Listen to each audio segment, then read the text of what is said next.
வணக்கம் நண்பர்களே, நான் சாந்தரூபன். இன்றைக்கு நாங்கள் பேச போகிறது ஒரு முக்கியமான விஷயம்.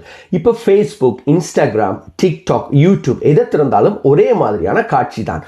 புது கார், பெரிய வீடு, வெளிநாட்டு சுற்றுலா, விலை உயர்ந்த ரெஸ்டாரண்ட், எப்பவுமே சிரிக்கின்ற குடும்பம்.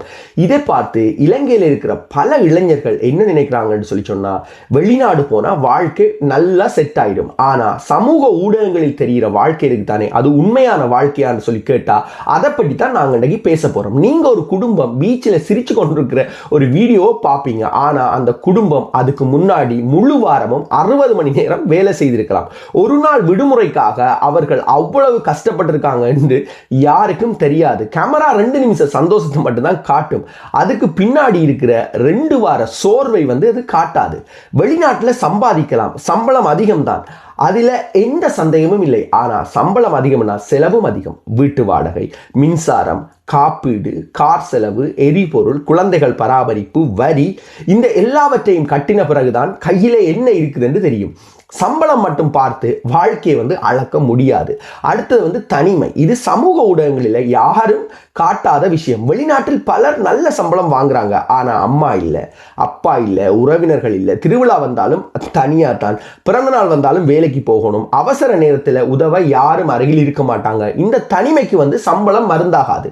ஆனால் சமூக ஊடகங்கள் நமக்கு இன்னொரு ஆபத்தையும் தருது. ஒப்பீடு செய்கிறது. அவன் BMW வாங்கிட்டான், இவன் வீடு வாங்கிட்டான், அவங்க யூரோப் போயிட்டாங்க. இதை பார்த்து நாம எங்களோட வாழ்க்கை மட்டும் சரியில்லை அப்படி என்று நினைக்க ஆரம்பிக்கின்றோம்.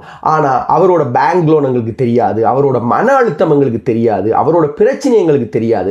எங்களுக்கு தெரிஞ்சதெல்லாம் போட்டோ மட்டும். ஒரு நல்ல கார் வாங்கலாம், பெரிய வீடு வாங்கலாம், விலை உயர்ந்த போன் வாங்கலாம். ஆனா நிம்மதியை வாங்க முடியுமா? அன்பை வாங்க முடியுமா? ஆரோக்கியத்தை வாங்க முடியுமா? ஒரு குடும்ப ஒற்றுமையை வாங்க முடியுமா? இதெல்லாமே பணத்தால மட்டும் வராது. அப்படி என்றால் வெளிநாட்டு வாழ்க்கை தவறான்னு சொல்லி கேட்டால் இல்லை, நான் அப்படி சொல்லவே மாட்டேன். வெளிநாடு பலருடைய வாழ்க்கையை மாற்றி இருக்குது. கல்வியில், வேலைன்ற பாதுகாப்பில், குழந்தைகளின் எதிர்காலம், இவை எல்லாம் மிகப்பெரிய ஒரு வாய்ப்பு. ஆனால் ஒரு விஷயத்தை மட்டும் மறக்க நீங்கள் கூடாது. வெளிநாடு சொர்க்கம்ன்றது இல்லை, இலங்கை நரகம்ன்றது இல்லை. ஒவ்வொரு நாட்டுக்கும் அதன் பலமும் இருக்குது, அதனோட பலவீனமும் இருக்குது. அதை நாங்கள் புரிஞ்சு கொண்டு முடிவெடுக்கணும். அடுத்த முறை சமூக ஊடகத்தில் யாராவது சந்தோஷமான வாழ்க்கையை காட்டும்போது அதை பார்த்து பொறாமப்பட வேண்டாம். ஏனென்றா அதே நேரத்தில் உங்களோட வாழ்க்கையை வெறுக்கவும் வேண்டாம். ஏனென்று சொல்லி சொன்னால் சமூக ஊடகங்கள் ஒரு வாழ்க்கையின் முழு கதையை காட்டாது.